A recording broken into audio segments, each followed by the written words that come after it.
And I'm Jack. And this is what we learned this semester.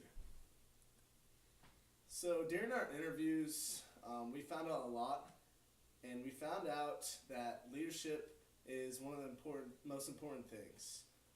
There's a lot of ways to be a leader, and it's important to be a leader because you need to motivate the employees that work underneath you to actually want to do their jobs. So one of the first ways to be a legal leader is being a vocal leader.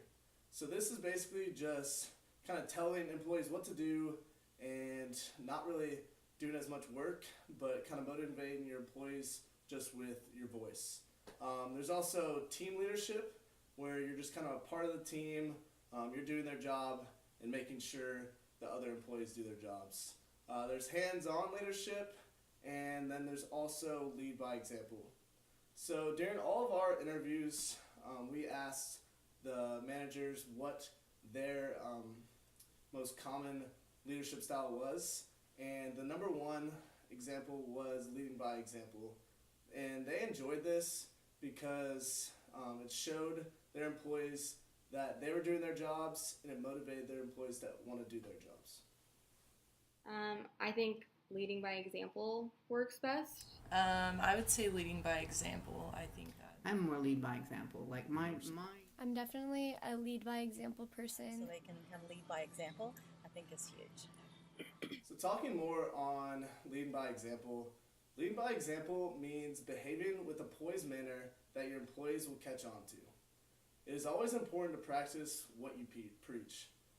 Otherwise, you might come across as a hypocrite to your employees. So basically, you want to do your job. If you don't lead by example and you're just telling your employees to do a good job, work hard, and you're not working hard for yourself, you're going to look like a hypocrite to your employees, and you're not going to lead them. So talking more about leading by example, it's really important to pitch in. Everyone needs to do their job. They need to make sure it's a group effort and to pitch in and do everything they can to complete a task. So pitching is another good way to lead by example. It shows employees how things should be done while keeping the workload evenly distributed. Pitch in. I have to do exactly what they're doing. Delegate work evenly to all employees, and then also for myself, like getting my own work done so it doesn't seem unfair to the other employees, like that they're taking most of the like work to themselves. Another thing we gathered from our interviews was attitude. Keeping a good attitude is everything. And in two of my interviews, the managers talked a lot about attitude and how it's very important in the workplace. Keeping a good attitude can impress your manager if you're an employee. It can rub off on your employees if you're a manager. It can attract customers and also establish a positive culture within the workplace. When I'm excited to come into work or something like that, I feel like that is spread through the store. So attitude is everything. You start your day off with a good attitude, your day's going to be good. Attitude. If you have a positive attitude and you're smiling, even when things aren't going great, attitude is everything. If you wake up with a bad attitude, it's probably going to be a bad day. You are what you think you are, and if you're having a great day or you're going to make it a great day, it's probably going to be a great day. Another thing we found that was very important was creating incentives within the workplace. Friendly competition equals positive culture. In order to keep productivity from becoming an issue, try some friendly competition throughout the workplace. It can even keep the culture of the business fun and lighthearted. One thing that we learned too was that gift cards can be a big thing. It can create competition within the workplace, and also company vacations. One of my interviews, they talked specifically about company vacations and that if they work hard, they get to go to a really cool place afterwards. I find that incentivizing employees really works well. I have a contest going right now where my employees are trying to win a $25 gift card to Old School Bagel Cafe, and it makes them really excited to compete and do their jobs and do it well and maybe go above and beyond what they would normally do because they would like to win a gift card. So we have a lot of different things. We do Employee of the Month, so we give gift cards for that. Then we do a lot of programs or awards based on upselling. So they upsell customers the most in a month, like on chili cheese fries or chili cheese sauce or large side items. They'll get a gift card or award on that as well. So maintaining a positive culture in your business is a huge way to increase self-motivation. Self-motivation is something that we began discussing in class during the first week of school. How can you get your employees to want to do their jobs? I think it's really more like self-motivation. Like, we want them to be motivated. And smile and tell somebody that, you know, it's great to see you. You look nice. You know, how's everything? Anything I can do for you? Then you're going to get more out of that person. Being good to your employees and getting respect by giving respect is a good way to get people in the type of spirit to want to work for you and get their job done.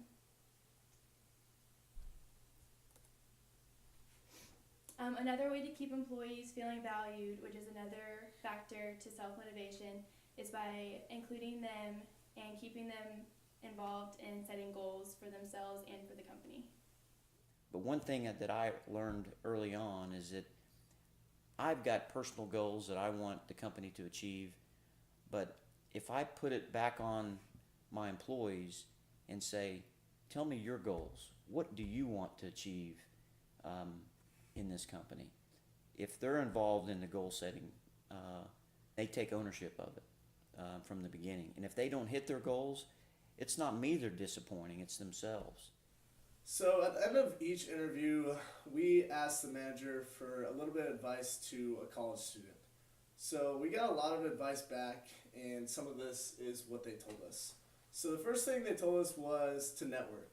And I think every single person in the business world talks about shaking hands and getting to know people and increasing your network. So they definitely wanted us to increase our network, especially while you're in college. And they also talked about holding on to relationships and connections you formed. I know we talked about how you have weak ties and strong ties, and it's important to keep both of those. It's not only important to keep your strong ties, you have to keep your weak ties, because you never know when you'll get a business opportunity from some of your network. Another bit of advice that we got was getting out of your comfort zone. A lot of times we feel like within the workplace there can be kind of a lull in the day, and you can kind of get into your routine and not really pay attention to what all's going on around you. And it's really important sometimes to get out of your comfort zone and do things that you wouldn't normally do. Another thing is to get plenty of work experience.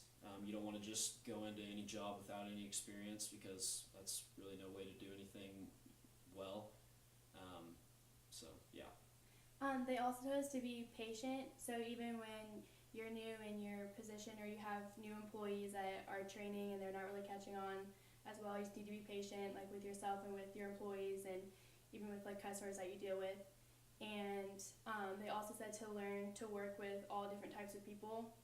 So you're gonna get customers and employees that are like grumpy or not easy to work with, and then you're gonna have people that like help you succeed and are easy to work with. So it's just good to learn how to work with all the different types of people. To be flexible and know that every day is going to be a little bit different, and you're going to always deal with different people, and everybody's different. You're going to have great people to deal with, you're going to have not so great people to deal with. So just be flexible and understanding to the other person, because they may be in a situation that you know nothing about. I mean, I don't let yourself get run all over. You know, there are a limit, but find out the situation and what's going on. When you get in somewhere, just give it everything you got. Be patient, and always be willing to learn as you go. You're gonna learn even from new regular employees. So just definitely keep an open mind always. Okay. I think the most important thing is to find something that you love and something that you're good at, because you'll never get tired of it, and you'll never like want to stop like working hard for it. All right, just to wrap things up, kind of talking on our topics.